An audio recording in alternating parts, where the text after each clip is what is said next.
7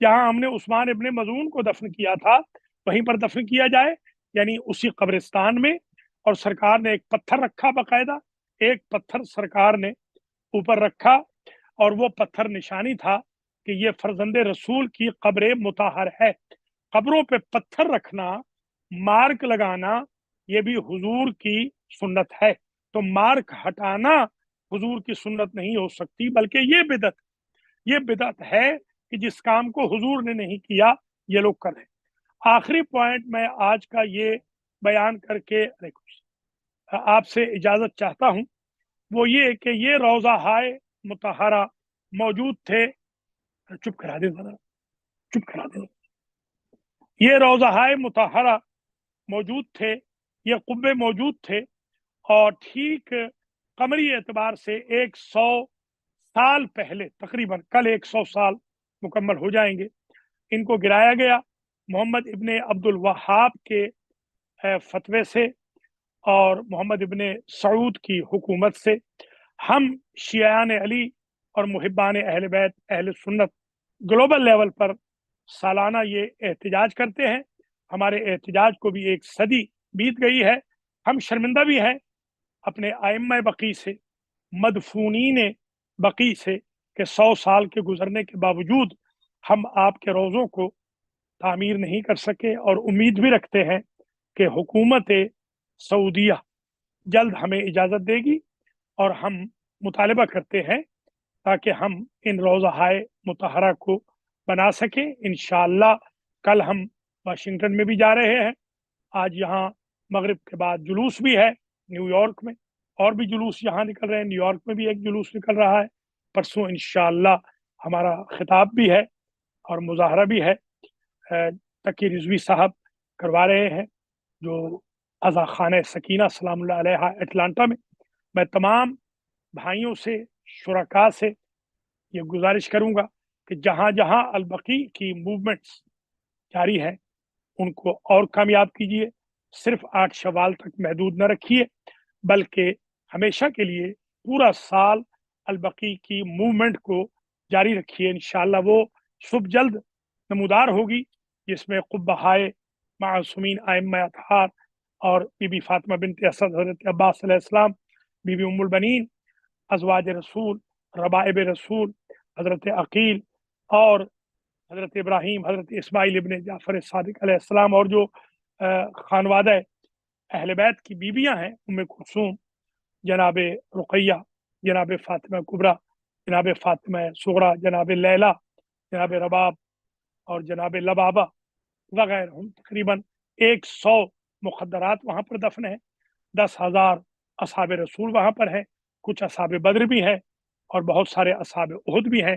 وہ دن دور نہیں کہ جب یہ حرم مکمل ہو چکا ہوگا، روضۃ امیر ہو چکے ہوں گے، بی بی پاک کا بھی احتمال قبر ہے وہاں پر سلام اللہ علیہ۔ میں جناب شیرازی برادران کا، شیرازی فیملی کا شکر گزار ہوں۔ اللہ تعالیٰ ان کے بزرگ علامہ ابرار حسین شیرازی صاحب کو کروٹ کروٹ جنت نصیب فرمائے، جنہوں نے ہمارے بچپنے سے یہ تحریک شروع کی تھی، اور میں ان کے ساتھ ہمیشہ شریک رہا ہوں۔ یہاں پر جتنے علماء تشریف فرمائے ان کی طرف سے بھی، جو مومنین مومنات تشریف فرمائے ان کی طرف سے بھی، اس احتجاجی تحریک میں اور شیرازی صاحبان کے اس پروگرام میں میں ان کی طرف سے بھی صدائے احتجاج پیش کرتا ہوں، اور اب آپ سب سے التماس سے دعا رکھتا ہوں۔ والسلام علیکم ورحمۃ اللہ وبرکاتہ۔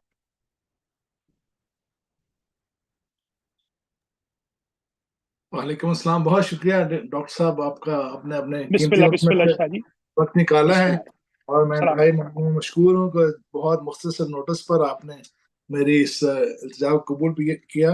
اب میں درخواست گزار ہوں بلا تاخیر جناب ڈاکٹر سلمان حسن عابدی صاحب سے، انہوں نے بھی دعائے کمیل میں شرکت کرنی ہے، براہ کرم اپنے جذبات کا اظہار فرمائیں۔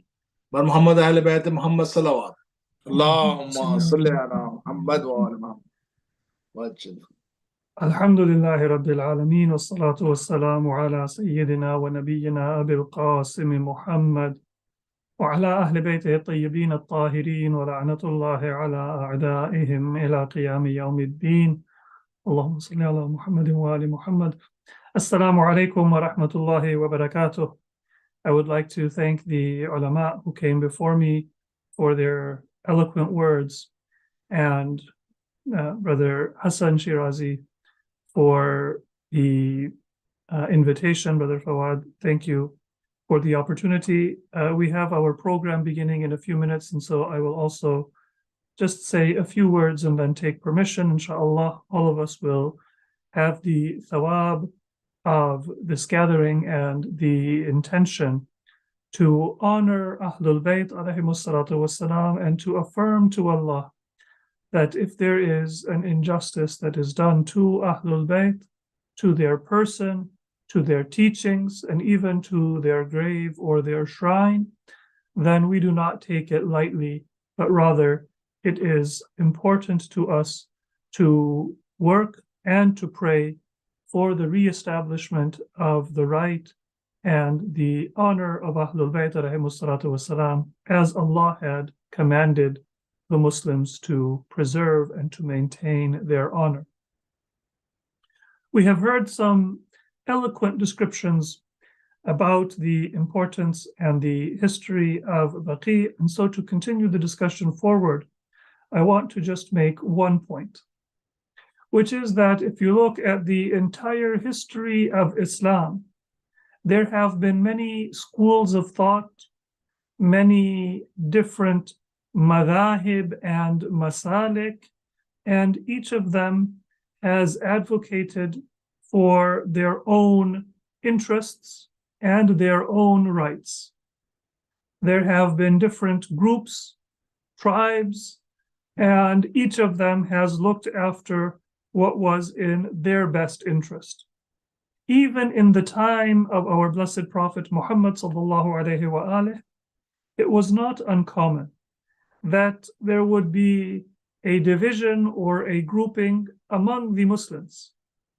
And rather than reflect that they were one ummah, you will find that the Aus and the Khazraj, they may have a dispute among themselves. You may find that Aus and Khazraj will come together as the residents of Medina, and they will stand in opposition to Quraysh. And the historical allies, even from before the days of Islam, Quraysh and Thaqif, they will form one party, and they will oppose the rights or the interests of the people of Medina. And this took place in the time of our Prophet Muhammad sallallahu alaihi wasallam and in the time of our Imams. One of the reasons why the conspiracy against Islam and the conspiracy against Ahlul Bayt alayhimus salam succeeded in Saqifa was because of these same tribal animosities.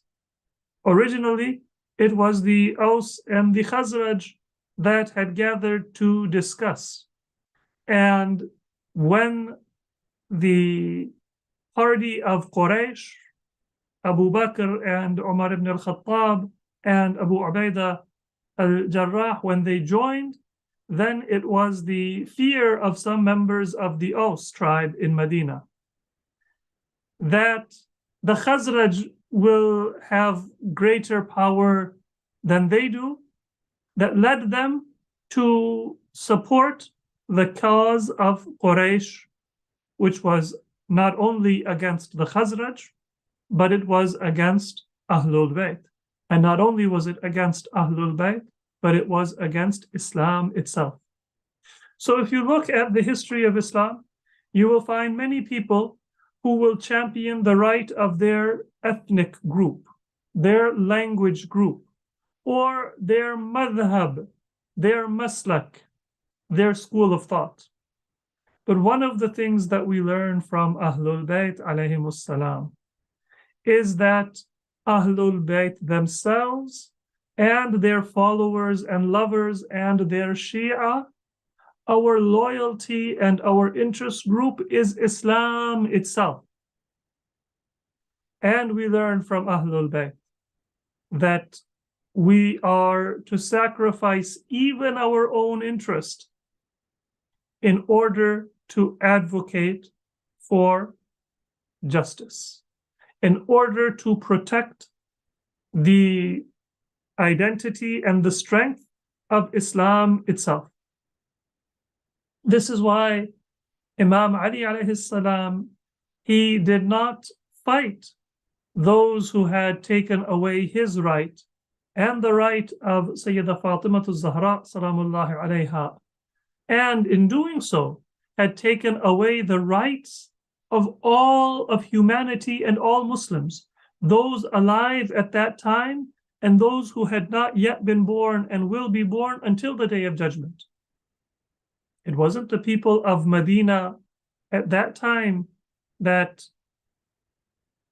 were oppressed and were at a loss because of the madlumiyah and the oppression of Ahlul Bayt. You and I also lost the ability to live in an ummah where Imam Ali was the one who was able to succeed Prophet Muhammad sallallahu alaihi wasallam in his outward political authority and guide the ummah on the path defined by Allah. And not just you and I, but even our children and our grandchildren and our descendants were oppressed, even though they are not yet born, because of that original injustice. Why did Imam Ali not fight? Well, Imam Ali himself, as quoted in Nahj al-Balagha, he says that I will maintain my silence so long as the one who is suffering and is oppressed is myself. Because my opposition is not for my sake, my opposition is for the sake of the ummah.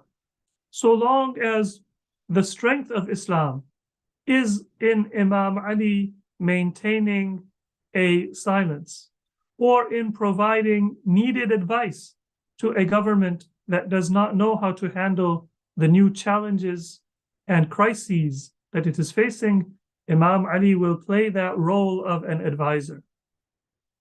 And some people looking at history, they make the mistake that they think that Imam Ali was pleased with the direction that the caliphs were taken, that Imam Ali supported their policies. This is not true. Imam Ali has explicitly stated what was his right, and Imam Ali in Khutbah al-Shiqshaqiyah, which is also quoted in Nahj al-Balagha, clearly states that those who came before him had oppressed him. But what we learn from Imam Ali is that we are looking at the needs and the interests of the religion, of Islam itself, of humanity, and not just our interests. The campaign for the rebuilding of Baqi is not a Shi'i issue. It is not even just a Muslim issue, but it is in line with that value system and that teaching of Ahlul Bayt. Because in reality, the rebuilding of Baqi is for us to restore the centrality of the spirituality of Islam, so that Hajj is not just an empty ritual, but rather it is a ritual that is performed and that it also is able to bring the Muslims together to fulfill the purpose that Allah subhanahu wa ta'ala has destined for this religion, which is to spread truth and justice throughout the world.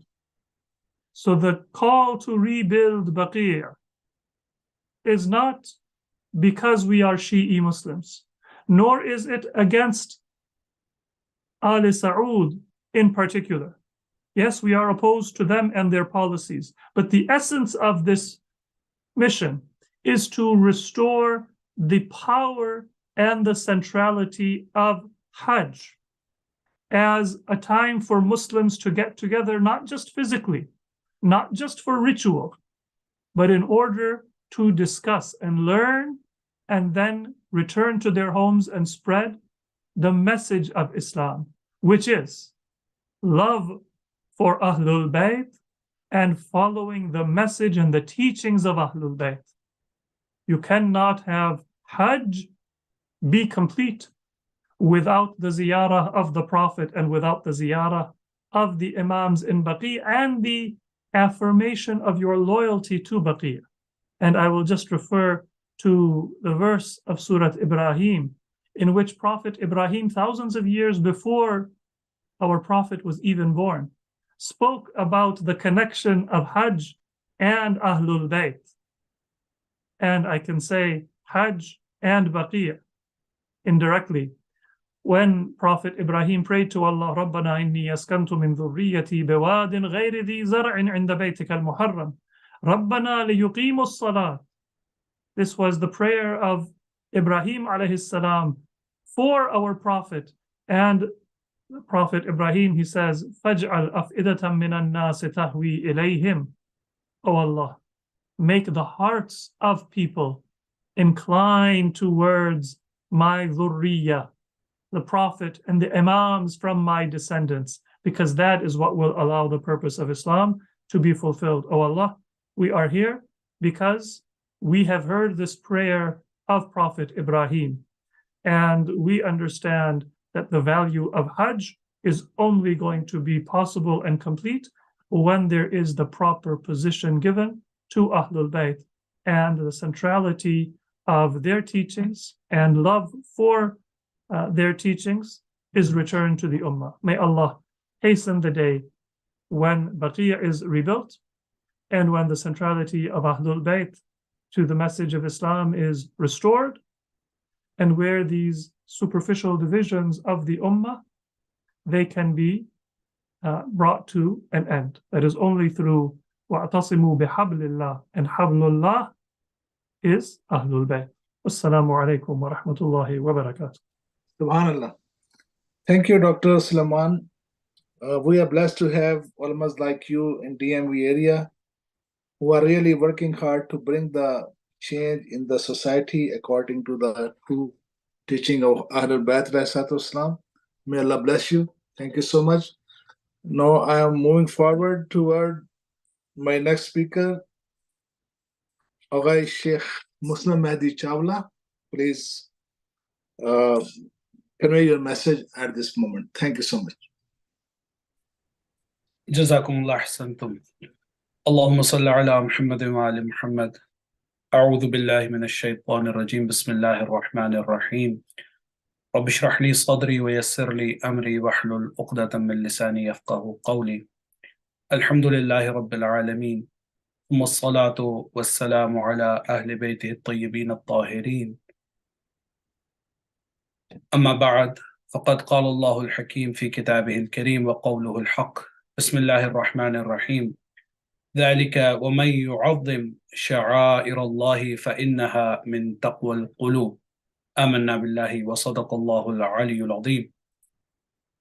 Respected elders, dear scholars, brothers and sisters in Iman, Assalamu alaikum wa rahmatullahi wa barakatuh. First of all, I am grateful to the organizers of this event, and I am especially grateful that this honor is given to me to be the part of this esteemed panel to share my thoughts on this sad occasion which we are commemorating tonight, and especially this year when we are commemorating the 100th anniversary of the demolition and destruction of a very dear to us land, Al-Baqi. So first of all, I would like to offer my condolences to all of you and to the Imam of our time, as our hearts are saddened and we feel sad about this reality that as we see that our ancestors, our loved ones, or any ordinary person who is buried in any cemetery can have a visitor freely visiting the graves, or can have this opportunity to pay respect to their deceased family members or their deceased relatives or their spiritual leaders. Unfortunately, we are deprived of this blessing, and especially the very holy very holy personalities of Islam. And when we speak about these holy personalities, they are not limited to Shiite Islam. They are beloved to all Muslims. And as the speakers before me very eloquently have in detail analyzed the reasons and also the reality of and the historical background of Al-Baqi, I would not go into depth of that. I just wanted to analyze a little bit about the significance of visitation of these shrines and why these are very dear to us, and very similarly why they are targeted by the enemies of Islam, if I will. So, brothers and sisters, I recited the verse from Surah Al-Hajj, verse number 32. Allah subhanahu wa ta'ala says, Bismillahir Rahmanir Rahim, ذَلِكَ وَمَن يُعَظِّمْ شَعَائِرَ اللَّهِ فَإِنَّهَا مِن تَقْوَى الْقُلُوبِ. That to respect the symbols of God is the sign of a pious heart. So these are the Sha'a'irullah, visitation of the graves of the personalities who have given everything they possessed to an extent where they gave their lives to Islam. Also, when we speak about the other verse of Holy Quran where Allah subhanahu wa ta'ala is commanding the Prophet of Islam that Bismillahir Rahmanir Rahim, قُلْ لَا أَسْأَلُكُمْ عَلَيْهِ أَجْرًا إِلَّا الْمَوَدَّةَ فِي الْقُرْبَى. That, O my Prophet, when the people want to offer you or they are offering you any compensation in return to what you have done in terms of favoring them with the light and guidance given by Allah subhanahu wa ta'ala and delivering to them, tell them, keep my qurba, my family members, my loved ones closer to you and pay your love, your respect to them. So brothers and sisters, these are some Quranic evidences which are encouraging factors for not only the followers of Ahlul Bayt, but for any Muslim who has faith in Islam and Quranic verses, that a person needs to pay respect and a person needs to show love to the family of the Prophet, to the Prophet and Ahlul Bayt. So this is one of the signs. And as the previous speakers have very eloquently have shed the light how spiritually and psychologically in terms of human behaviors, it is very encouraging, very empowering for the believers to be connected to all these personalities. Because part of our belief is that when a soul departs from this world after the death, Allah subhanahu wa ta'ala has given this opportunity to the souls to be connected with the living individuals.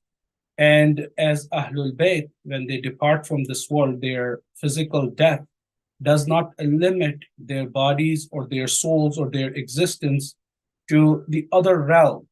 Therefore, it is a big, important source for us to be connected to our imams and to pay our respect to them. And in terms of the human understanding, as I have referred to that, if you see any religion, any culture, any civilization, they keep their dear one remembered. So one of the examples is the pyramids. So they would keep their deceased alive or by preserving their bodies. So when we speak about these holy personalities of Islam, so we have to analyze that a group of Muslims, majority of them, millions and millions of them, they want to practice not only their rights, but also they want to fulfill that responsibility which Allah has commissioned them with. Therefore, they want to visit the shrines. But on the other side, a very small minority who claim themselves to be Muslim, but they have a deep animosity towards the family of the Prophet and to the Prophet himself. So we all know that these are the people who did not accept Islam until the conquest of Mecca.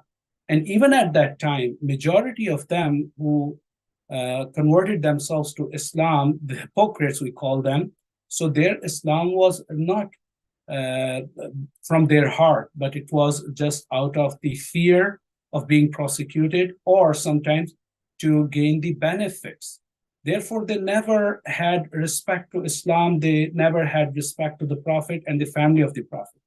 Hence, we see right from the beginning, they had a barbaric relationship towards the Prophet and his holy family right after the demise of the Prophet. If we analyze and we go through the historical evidences, we see right from the moment of the demise of the Prophet, let alone that there are many attempts of the assassination of the Prophet by these hypocrites. And we have historical evidences written by non-biased historians. In many references, we can find the traces to an extent where they said that even the demise of the Prophet was in result of the attempt of assassination by poisoning him. So it started right from that moment when they entered Islam in the disguise of Islam, but having hatred towards the Prophet, towards Islam, and to the family of the Prophet in their heart. So we see right from the beginning, Banu Umayyah and then later Banu Abbas. So their efforts were to eliminate the name of the Prophet. Therefore, we see right after the demise of the Prophet, few days after that, the beloved daughter of the Prophet of Islam, Sayyidah Fatima Zahra salawatullahi wa salamuhu alayha, when she departs from this world, we again see the danger of these enemies of Islam, the hypocrites, munafiqeen, that her grave was hidden from the Muslims, from the people, because there was a fear that they would disrespect that grave of that noble lady. Therefore, we see the will of Sayyidah Fatima Zahra, dafinni bil layl, kaffinni bil layl. So all that shows us that there was a serious threat by these munafiqeen. Similarly, when we speak about the martyrdom of Amirul Mu'mineen, it is said that at least 4 funerals and coffins were prepared, and one was sent towards Mecca, other was sent to Medina, another was sent to Yemen, and one was sent to Najaf. So, and some historians would say that almost 40 graves were dug just to keep it secret and away from munafiqeen. Imam Hassan al-Mujtaba. So we see the tragic episode of his burial, where no one has ever seen an oppression to this extent that his funeral and coffin was attacked, and it was showered with the rain of the arrows to an extent where his funeral had to be brought back at home, and again had to go to bury it. So Imam al-Mujtaba is among the imams who is buried in Baqi. And later Sayyid al-Shuhada, we all know that for almost 3 days, his body was left on the plains of Karbala without the burial. All that shows that there were people right from the beginning of Islam, from the time of the Prophet, who were making all their best to assassinate and to wipe out the name of the family of the Prophet and Prophet himself and to Islam. So it is evident to us. And after that, if we go through the historical trajectory, we see Banu Abbas, after Banu Umayyah, they also did the same thing. Banu Umayyah, they displayed their animosity towards the Prophet and the family of Islam openly, but Banu Abbas, in the disguise of having their relationship to the family of the Prophet, they dealt with Ahlul Bayt with equal hatred as Banu Umayyah had. Therefore, we see that during the time of someone like Mutawakkil, there were many, many times efforts to destroy the shrine of Imam Sayyid al-Shuhada. And then on and off, we see as the rulers were coming and having the Islamic governments reign in their hands, and based on the animosity they had towards the Ahlul Bayt, they tried to destroy those graves. But when some of the other rulers, they came and they let these shrines built by the followers of Ahlul Bayt and by other Muslims as well. So I'm not saying that it is the paying respect to the graves of Ahlul Bayt is limited to the school of Ahlul Bayt, only to Shias, but Sunnis, they were equally interested in that. Therefore, we see in some of the Islamic governments, the buildings were built and the shrines were built, and Shias, they were given this freedom to pay their respect. But at the same time, on the other side, we see Banu Umayyah and Banu Abbas now turning into another movement, which is called the movement of Salafiyah and Wahhabiyah. And we see them gaining power to an extent where they give their hands in hands of Al Saud, and they form a government who is extremely oppressive towards the followers of Ahlul Bayt and to Ahlul Bayt themselves. And approximately 100 years, lunar years, we see that they destroy the graves of Ahlul Bayt. And they form a state, a legitimate state, and they name that state Al-Hijaz with their own ancestry name, their tribal name. So, brothers and sisters, let me conclude it here by reminding us some of the personalities who are buried there, to remind us of the importance of this cemetery, this graveyard.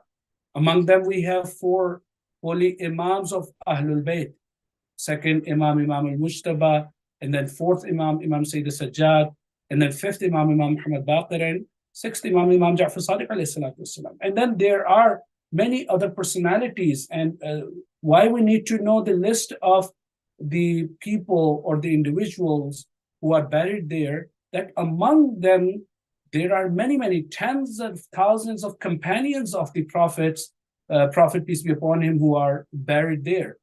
And among them, Abbas ibn Abdul Muttalib, we know the wives of the Prophet like Zainab, Maria, and Zainab bint Jahash, and Hafsa and Safiya, and Aisha, Salama. So all these are personalities who are buried there. And when we talk about, these are some of the names, and some of the Ashab are buried there. Jabir ibn Abdullah al-Ansari, Uthman ibn Mad'un, who is among the foremost, or in fact, the very first person who was buried there. And it is said that Baqi was so beloved to the Prophet of Islam that he himself used to pay respect. He used to go there. He used to visit there. Imam Amirul Mu'minin Ali ibn Abi Talib, salawatullahi wa salamu alayhi, Allahumma salli ala Muhammad wa ali Muhammad.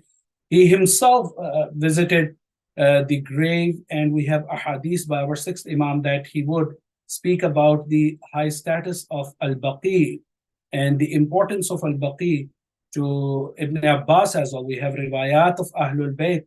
They were going and visiting all these personalities. Among the Ashab, Abu Sa'id al-Khudri, we know that Abdullah ibn Mas'ud is there, and Miqdad is there, Abdul Rahman ibn Auf is there. So these are few individuals who are buried in Baqi. The mother of Amir al-Mu'mineen, al-Baneen, the mother of Abu Fadl al-Abbas, Farwa, the mother of Imam al-Sadiq. So all these are the holy personalities, the family of the Prophet, wives of the Prophet, grandchildren of the Prophet, and ashab of the Prophet. The reason why I'm mentioning these names, that all these names are, as they are having a reverence near Shi'as of Ahlul Bayt, they have reverence near Ahlul Sunnah as well. So the question which always comes in our minds, that whenever we see a protest is going on, a voice is raised to rebuild Baqi, most of the times, I'm not saying it does not come from Sunnis, but most of the times, Shi'as, they try to keep it alive. And although this is a source of pride for us, it's a responsibility, and we affirm that it is a responsibility. And in fact, we admit that we have shortcomings. Until it is built, we need to remember them every day. We need to protest on daily basis.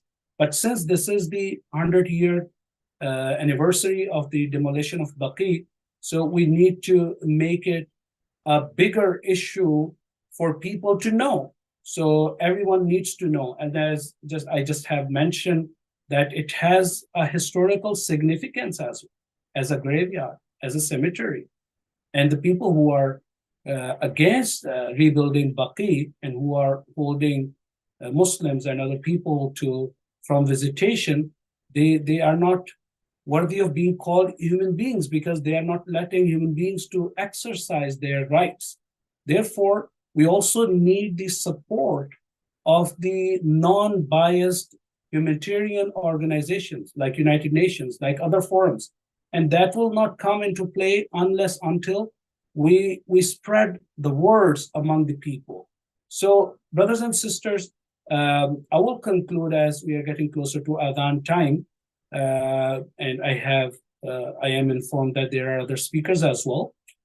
One thing in the conclusion I would like to mention, and I would reiterate to myself and to all of you, that inculcating the love of Ahlul Bayt in our hearts and instilling this in the hearts of our children, our upcoming generation, is extremely important. We also need to educate them about the teaching of Amirul Mu'mineen Ali ibn Abi Talib alayhi salatu wasalam. That he says, Kuna lil-zalimi khasman wa lil-mazlumi awnan. These are the golden words of Amirul Mu'mineen. We can find these words in his last will. There he's saying, oh my two children, and then since in the beginning he says that this wasiyah, this will is extended to anyone who would receive it. So I would like to extend this will of Imam Ali and remind myself and all of you that it is part of our faith that we need to stand with the oppressed one and we need to stand against the oppressor, no matter whoever is oppressed and whoever is the oppressor. But if oppressor is the one who is the benefactor of Islam, the oppressed who belongs to a family who has given everything for Islam, then our responsibility becomes greater. Therefore, it's our responsibility, it's the responsibility of every Muslim, it's the responsibility of every free man, every free human being to raise their voice for rebuilding Baqi. And inshallah, we will continue speaking against this barbaric regime who has no mercy on human beings, on the followers of Ahlul Bayt, to an extent that they do not allow these graves to be rebuilt or to be built. We express our disassociation with all the oppressors by praying to Allah subhanahu wa ta'ala to make the reappearance of Imam of our time, he who is the source of peace and justice, as it is said in Hadith, يَمْلَأُ الْأَرْضَ قِسْطًا وَعَدْلًا كَمَا مُلِئَتْ ظُلْمًا وَجَوْرًا. Inshallah, we pray and we hope that inshallah it will be rebuilt soon, and inshallah we will be able to go visit the shrines, pay our respect, and seek the proximity of Allah subhanahu wa ta'ala as He commands, وَابْتَغُوا إِلَيْهِ الْوَسِيلَةَ, and pay our respect as He commands, وَمَنْ يُعَظِّمْ شَعَائِرَ اللَّهِ, inshallah very soon, and inshallah in the companionship of our Imam. I pray to Allah subhanahu wa ta'ala to hasten his reappearance and include us among his supporters and companions and strengthen us to stand against every oppression and to help us to rebuild this great cemetery. Wassalamu alaikum wa rahmatullahi wa barakatuh. Thank you so much, Sheikh Muslim Adi Chawla, for your kind words and valuable information. I really appreciate for your kind words. So now I'm going to invite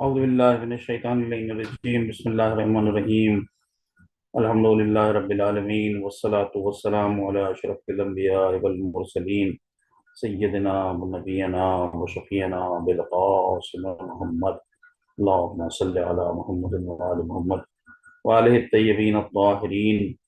أما بعد، فقد قال الله سبحانه وتعالى في كتابه المبين وأصدق الصادقين وقوله الحق. بسم الله الرحمن الرحيم. وسيعلم الذين ظلموا أيام منقلب ينقلبون. اللہم صلی علی محمد وآل محمد وعجل فرجہم۔ پروردگار عالم کو ظلم ناپسند ہے اور وہ چاہتا ہے کہ دنیا میں عدل اور انصاف کی حکومت قائم ہو جائے۔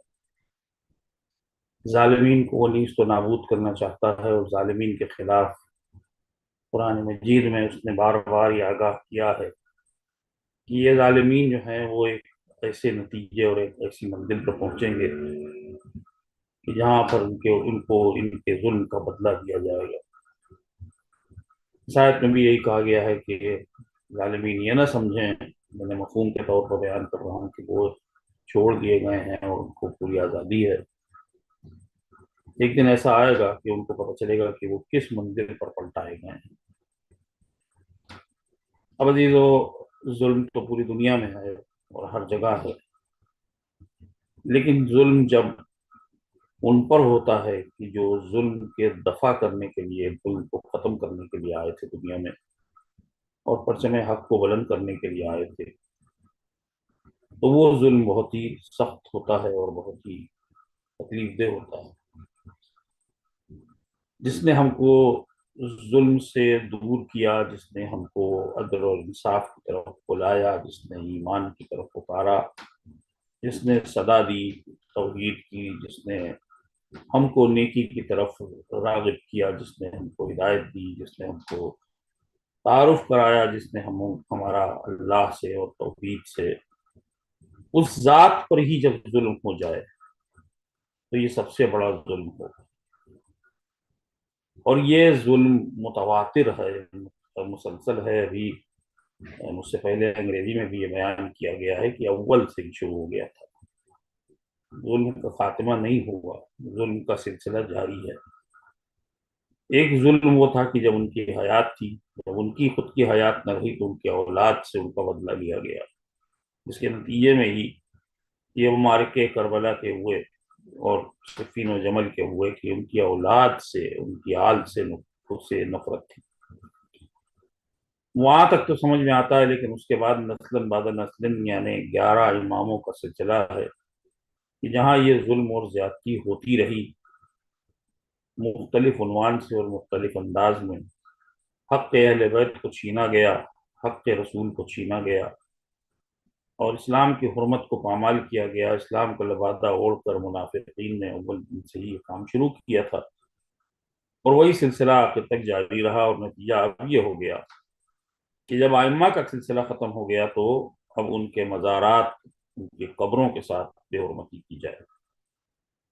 یہ کس قسم کی دشمنی ہے، یہ کس قسم کا دین ہے، یہ کس قسم کی بات ہے؟ دنیا کا کوئی بھی باشعور انسان اس بات کو قبول نہیں کر سکتا کہ کسی کے مرنے کے بعد اس کو جب دفن کر دیا جائے اور اس کی قبر کے ساتھ پھر بعد میں بے حرمتی کی جائے، اس کے مزار کے ساتھ بے حرمتی کی جائے۔ یہ صدیوں پرانی یہ دشمنی جو چلی آ رہی ہے، اس کی کا سلسلہ ہے کہ ہماری اور آپ کی آنکھوں نے دیکھا کہ سامرے میں بھی یہی کام کیا گیا تھا۔ 2 مرتبہ بم چھوڑایا گیا، اور اس سے قبل کربلا کو بھی تاراج کیا جا چکا ہے، نجف کو بھی تاراج کیا جا چکا ہے۔ کربلا میں 2 بار حملے کیے گئے ہیں، اور پوری کوشش کی گئی ہے کہ کربلا کے سرزمین سے ناموں کو مٹا دیا جائے، نشانات کو ختم کر دیا جائے۔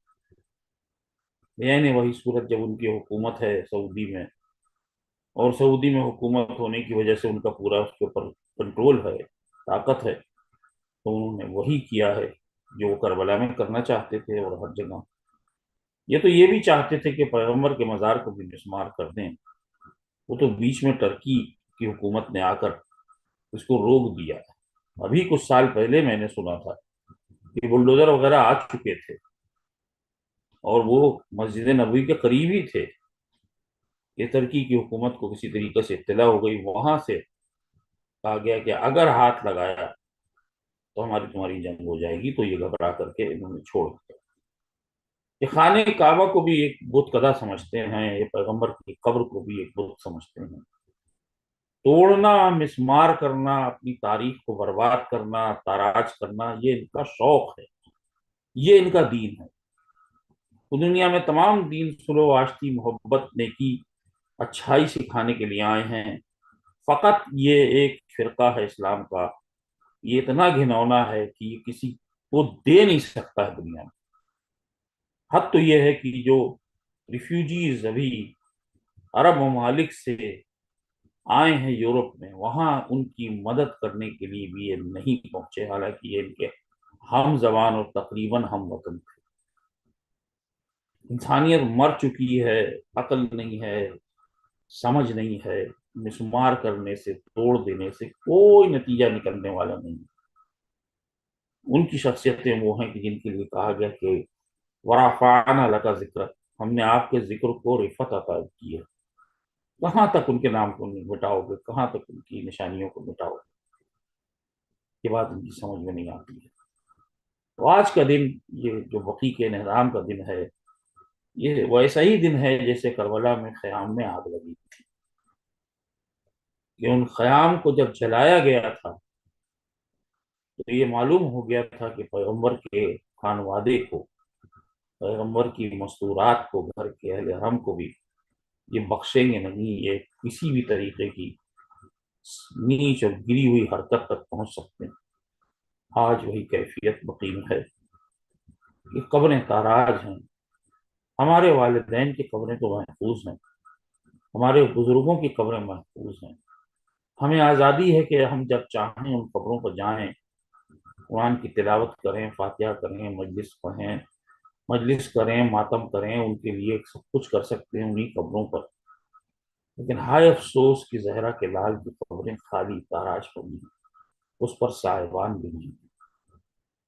تو آج کا دن ویسا ہی ہے کہ جیسے لاش حسینی کو کربلا کے میدان میں چھوڑ دیا گیا. ان کو ویسے ہی کیفیت ہے کہ قبروں کو کھلے چھوڑ دیا گیا. اب کیا اس میں ذمہ داری ہوتی ہے؟ اگر ہم کربلا میں ہوتے تو کیا امام حسین کی لاش کو، جس کو پامال کر کے چھوڑ دیا گیا تھا، کیا اس کو ہم بے کفن چھوڑ دیتے؟ کیا ہم اسے بے دفن چھوڑ دیتے؟ نہیں، ہم یہ نہیں کر سکتے تھے. چاہے ہمیں کچھ بھی کرنا پڑتا، ہم امام کی لاش کو، امام کی میت کو، جسد ہر کو دفن کرتے اور پوری کوشش کرتے کہ دفن ہو جائے، لاش سے پردے خاک ہو جائے. حرمت اور احترام کے ساتھ یہ کام کو انجام دیتے. آج ہمارے پاس یہ مسئلہ ہے کہ وہ قبریں کھلی ہیں، رات کی اوس بھی ان پر گرتی ہے، دن کی دھوپ بھی ہے، بارش کی پانی بھی آتا ہے، ہوائیں چلتی ہیں، آندیاں چلتی ہیں، اور امتداد زمانہ سے وہ ایک دن ہو سکتا ہے کہ ان کے نشان بھی مٹ جائیں. تو کیا شیعہ قوم اور ہم تمام لوگ جو چاہنے والے ہیں، 100 سال کے انتظار کے بعد بھی جب اسے نہیں بنا پائے ہیں، تو کیا اگلے 100 سال اس کو ایسے ہی چھوڑ دیا جائے؟ یہ نہیں ہو سکتا. لہذا ہم سب کی ذمہ داری ہے کہ ہم جس عنوان سے ہو سکیں اس کے خلاف احتجاج کریں، اس کو بنانے کی کوشش کریں. چاہے ہمیں احتجاج کرنا پڑے، چاہے ہمیں منت اور سماجت کرنی پڑے، چاہے ہمیں ان کے آگے ہاتھ پاؤں جوڑنے پڑے، چاہے ہمیں کچھ بھی کرنا پڑے، دوبارہ شان و شوکت کے ساتھ انہی مزارات کی تعمیر ہو.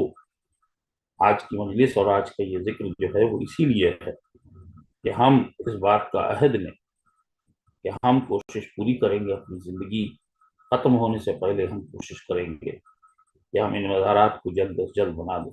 تھوڑی سی ایک امید کی کرن جاگی ہے، لیکن وہ کس حد تک کارآمد ہے یہ بھی نہیں معلوم، اور کہاں تک یہ بات جائے گی یہ بھی نہیں پتا ہے. تو اس لیے احتجاج ضروری ہے. کچھ لوگوں نے اعتراض کیا کہ اب آپ کو احتجاج کرنے کی ضرورت کیا ہے؟ تو ہمارا یہ جواب ہے کہ ہم احتجاج کرنے کے لیے جائیں گے اگر وہ ہم سے وعدہ کر لیتے ہیں کہ وہ مزارات کو دوبارہ بنائیں گے، ان روزوں کو پھر سے بنانے کے لیے ہمیں اجازت دے دیں گے اور ہم بنا لیں، یا کوئی بھی بنا دے، ہمیں اس سے سروکار نہیں ہے. اگر وہ وعدہ کر لیتے ہیں اس بات کا تو ہم احتجاج نہیں کریں گے، ہم واپس لوٹیں.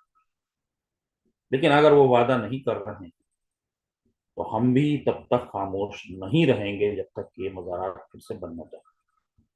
لہذا آج ہمارے سب کے لیے، تمام مومنین کے لیے یہ ذمہ داری ہے، اور اس کو ابھی بتایا بھی میرے پہلے ذاکر نے مجھ سے پہلے مسلم چاولہ صاحب قبلہ نے کہ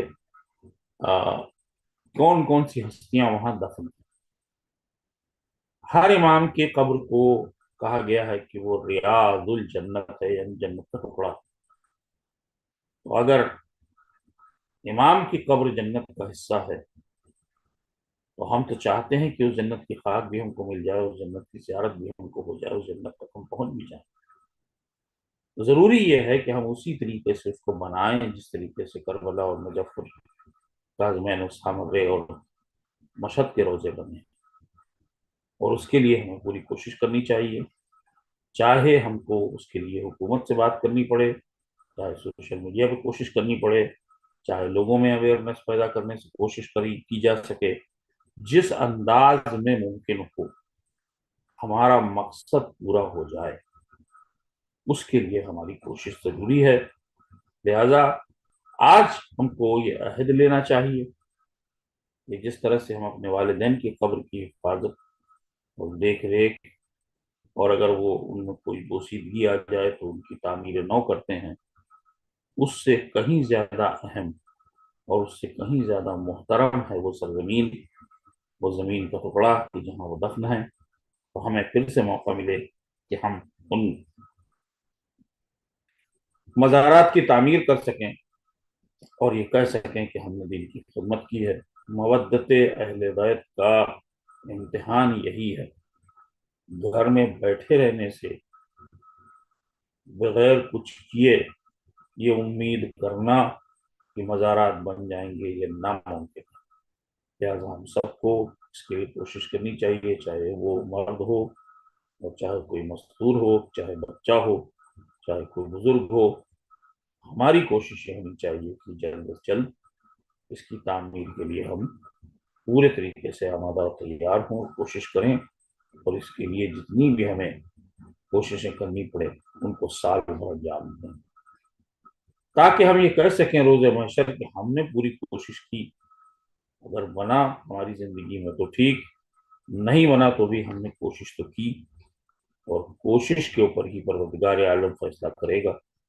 جنہوں نے کوشش نہیں کی ہے ان کو کچھ نہیں ملنے والا، اور جنہوں نے کوشش کی ہے ان کے لیے یہ ہوگا ضرور کہ کم از کم نیت پاک و صاف تھی، خدمت اہل بیت کا اور اہل بیت کے لیے ایثار کا جذبہ تھا، تو اس کے نتیجے میں ضرور ثواب بھی ملے گا اور انعام بھی ملے گا۔ لہذا ہم سب کو اس کے لیے کوشش کرنی چاہیے۔ ہم ان ظالمین کے اوپر لعنت کرتے ہیں جنہوں نے جگر پارہ پیغمبر کو اور ان کی قبروں کو اذیت پہنچائی ہے، جنہوں نے ان مزارات کو توڑا ہے، اور جنہوں نے ان مزارات کو توڑنے کے بعد دوبارہ بنانے نہیں دیا ہے، اور جو ان مزارات کی اس کیفیت سے خوش ہیں، ان ظالمین کے اوپر ہم خدا کی لعنت کرتے ہیں، خدا سے دعا کرتے ہیں کہ ان پر لعنت بھیج، اور ہم درود و سلام بھیجتے ہیں ان ہستیوں کے اوپر جو پاک و صاف سرزمین میں دفن ہیں۔ ہمارے ماں باپ ان کے اوپر قربان ہوں کہ انہوں نے دین کی دفاع کے لیے شہادت کے جام کو نوش فرمایا، اور اس دنیا سے پیغمبر کی وہ اولاد ایسے گئی ہے کہ بے سر و سامانی کی کیفیت میں کسی کے لاش پر تیر چلے، کوئی قید و بند کی مصیبت میں تھا، کوئی زہر دغا سے شہید کیا گیا، کسی کو قتل کیا گیا۔ ہم خدا کی بارگاہ میں بھی دعا کرتے ہیں پروردگار ہمیں وہ دن دکھلا دے کہ جس دن بقی کے تمام مزارات اور جنت المعلیٰ کے تمام مزارات کی پھر سے تعمیر ہو، اور ہمیں توفیق عطا فرما کہ ہم بھی اس تعمیر میں شامل ہوں، اور اپنے ہاتھوں سے ہم ان مزارات کی تعمیر کریں، اور ہم فاطمہ زہرا سلام اللہ علیہا کو کے دل کو شاد کریں اور پیغمبر کو خوش فرمائیں۔ السلام علیکم ورحمۃ اللہ وبرکاتہ۔ بہت شکریہ ناصر بھائی، میں اپنے تمام مقررین علماء کرام کا انتہائی دل کی اتھاہ گہرائیوں سے شکر گزار ہوں کہ انہوں نے آج کی اس محفل میں اپنے جذبات کا اظہار کیا۔ آخر میں دعائے امام زمانہ سے آج کی اس نشست کا اختتام کرتے ہیں۔ بسم اللہ الرحمن الرحیم۔ الہی اعظم البلاء وبرہ الخفاء وانکشف الغطاء وانقطع الرجاء وضاقت الارض ومنعت السماء وانت المستعان وعلیک المشتقى وعليك المؤول في شدة والرخاء. اللهم صل على محمد وآل محمد أولي الأمر الذين فرضت علينا طاعتهم وعرفتنا بذلك منزلتهم وفرج عنا بحقهم فرجا عاجلا قريبا كلمح البصر وهو أقرب يا محمد يا علي يا علي يا محمد اكفياني فإنكما كافيان وانصراني فإنكما ناصران يا مولانا يا صاحب الزمان يا مولانا يا صاحب الزمان الغوث الغوث الغوث أدركني أدركني أدركني الساعة الساعة الساعة الأجل الأجل الأجل يا أرحم الراحمين بحق محمد و